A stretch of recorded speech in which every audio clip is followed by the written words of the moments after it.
But ఇప్పుడు మనతో ఉన్న గెస్ట్ అయితే దెబ్బలు తినేంత స్టేజ్కి వెళ్ళి పాపం రామ్ చరణ్ ఫ్యాన్స్తో విపరీతమైన దెబ్బలు తిని ఎంతో ట్రై చేశారు, బట్ అవ్వలేదు. సో ఫైనల్లీ అతను ఒక నిజమైతే చెప్పాడనమాట మనకి. అదేంటి అంటే హనుమాన్ మూవీలో ఉన్నానని. సో మీకు అర్థమైపోయి ఉంటుంది ఎవరు, సునిశ్చిత్ గారు ప్రస్తుతం ఆయన మనతో ఉన్నారు. ఆయనతో మాట్లాడి అసలు ఈ జర్నీ ఎలా సాగిందో తెలుసుకుందాం. హాయ్ అండి, నమస్తే. హలో, నమస్తే. ఎలా ఉన్నారు? బాగున్నా అండి. కష్టంగా అనిపించిందా వినడానికి? దెబ్బలు పడ్డారు అని చెప్తే కంఫర్ట్? అంటే అప్పుడప్పుడు కొన్ని అవుతూ ఉంటాయి, మీడియా రంగంలో ఉన్నప్పుడు, డిపార్ట్మెంట్లో ఉన్నప్పుడు ఇట్లాంటివి అవుతూ ఉంటాయి, అప్పుడప్పుడు అవుతూ ఉంటాయి. మీరు తీసుకుంటూ ఉంటారా? తప్పదు, యాక్సెప్ట్ చేయాలి. సో ఎలా అనిపిస్తుంది హనుమాన్ మూవీలో కనిపించారు ఫైనల్? అంటే మీరు ఒక నిజం అనేది చెప్పారు, అది జనాలకు తెలిసింది. యాక్చువల్గా ఏంటి అంటే నాకు ప్రశాంత్ కాల్ చేశాడు ఫస్ట్ ఆడిషన్. ప్రశాంత్ ఎవరు? ప్రశాంత్ వర్మ, డైరెక్టర్. ఓ అంత ఈజీ ప్రశాంత్ అని అనేస్తుంటే మీ చుట్టాలేమో అనుకున్నా. లేదు, చుట్టాలేం కాదు, నాకు అతనికి పరిచయం ఉంది. అంటే నేను ఇండస్ట్రీలో వర్క్ చేశాను కాబట్టి పరిచయం ఉంది. సో ప్రశాంత్ వర్మ గారు కాల్ చేశారు అండ్ సో మూవీ ఉంది, ఆడిషన్ కాదండి. ఒక మాట, అంత పెద్ద హిట్ మూవీ చేసిన అతన్ని మీరు అంత ఈజీగా ప్రశాంత్ గా అనేస్తుంటే చాలా హిట్ మూవీస్ ఉన్నాయండి అతనికి. అతను టోటల్ 5 ఫిల్మ్స్ చేశాడు, 3 మూవీస్ హిట్ మూవీస్ ఉన్నాయి.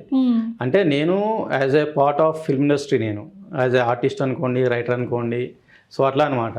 సో ప్రశాంత్ వర్మ గారు కాల్ చేశారు, ఆడిషన్కి వస్తారా అని చెప్పేసి అడిగారు. సో నాకు ఆల్రెడీ ఎక్స్పీరియన్స్ ఉంది యాక్టింగ్లో, సో నాకు ఆడిషన్ అవసరం లేదు అని చెప్పేసి డైరెక్ట్. యాక్చువల్గా ఏంటి అంటే నేను కొంచెం బిజీ ఉండే అనమాట బిఫోర్ షూటింగ్ డే. సో నాకు ప్రశాంత్ కాల్ చేశారంట, కాకపోతే నేను లిఫ్ట్ చేయలేదు కాల్.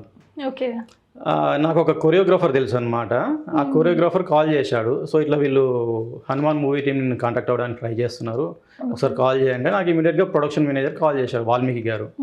సో కాల్ చేశారు, ఇమీడియట్గా నువ్వు రేపు మార్నింగ్ వచ్చేసేయాలి, 7 o'clock వరకు షూటింగ్ లొకేషన్లో ఉండాలి అని చెప్పేసి అన్నారు. మీకు ఆడిషన్స్ ఏం లేవు? లేదు, ఆడిషన్ ఇవ్వలేదు నేను. వితౌట్ ఆడిషన్ నేను డైరెక్ట్ వెళ్ళిపోయా. క్యాబ్ పంపించాడు మార్నింగ్ 5:30, 6 o'clock క్యాబ్ పంపించాడు, నేను వెళ్ళిపోయాను షూటింగ్ స్పాట్ కి. సరే అండి, మీరు చెప్పే ముందు ఒక్క చిన్న రిక్వెస్ట్, నేను నమ్మడం ఎలా ఇది మీరు నిజమే చెప్తున్నారని? ఇదంతా నిజమే అంటే ఎట్లా, మీరు నమ్మాల్సిందే. అంటే మీరు చెప్తే మేము నమ్మాల్సిందేనా? అంతే కదండి. అదేంటండి? మీరు చూడండి, అంటే ఇప్పుడు ఆడిషన్ లేకుండా చిన్న ఒక డైలాగ్ ఉన్న క్యారెక్టర్ అంటే it is not a lengthy role అండి. యాక్చువల్ గా మేము చేసింది వేరే పార్ట్ కూడా ఉంది, ఆల్మోస్ట్ ఒక 3 minutes లెంత్ ఉండే నాది. వేరే పార్ట్ అంటే పార్ట్ 2? Part 2 different. ఉంటాను అనుకుంటున్నాను. అనుకున్నారు అన్ని మీరు అనుకోండి.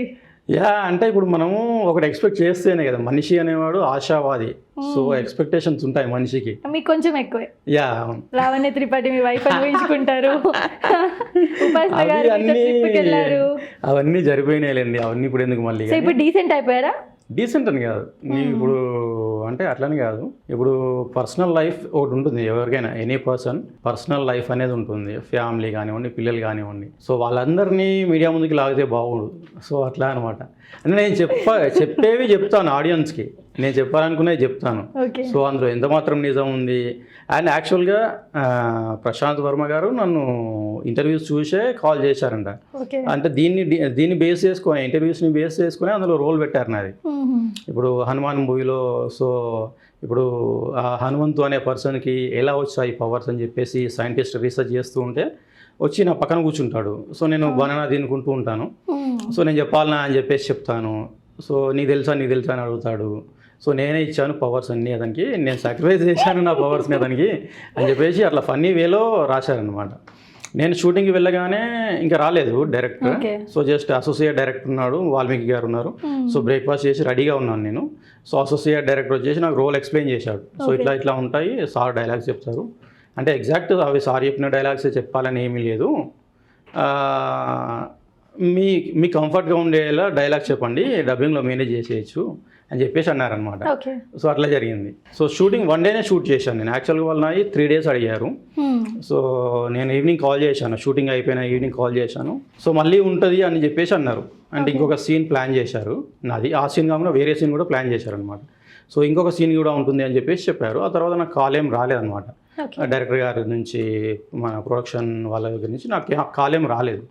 సో ఓకే, సరిపోయింది కావచ్చు అని చెప్పేసి నేను అనుకున్నాను. యాక్చువల్గా మూవీలో చాలా సీన్స్ కట్ చేశారండి ఫైనల్ ఎడిట్లో, నాది కాదు వేరే కూడా. ఇప్పుడు వెన్నెల కిషోర్ గారు ఉన్నారు కదా, వెన్నెల కిషోర్ గారు ఉన్నారు కదా, వాళ్ళే కూడా చాలా సీన్స్ కట్ చేశారండి. సరే వాళ్ళ గురించి ఎందుకు మీరు చెప్పండి, మీది ఎలా నాదైతే నేను ఒకటే రోల్ చేశానండి, జస్ట్ స్క్రీన్ మీద 1 minute లెంత్ రోల్ ఉంది. అండ్ 20 seconds కనిపించారని అంటున్నారు. అదే 1 minute అంటారు ఏంటండి? అంటే ఎగ్జాక్ట్ చెప్పలేదు కానీ మీ సినిమా మీరే చూసుకోలేదా? లేక వచ్చారు సినిమాలో మళ్ళీ? చూసాను నేను. మరి అబద్ధం ఎందుకండి? మూవీ చూశాను, అది జస్ట్ ఒక 30 seconds 40 seconds ఉంది అంతే. సో అది డైలాగ్స్ అంటే నేను చేసిందే చిన్న రోల్, అందులో కూడా కట్ చేశారు అది. ఓకే, అంటే మీరు షూట్ ఎక్కువ చేశారా? Anyhow I thank to Prashanth Varma and team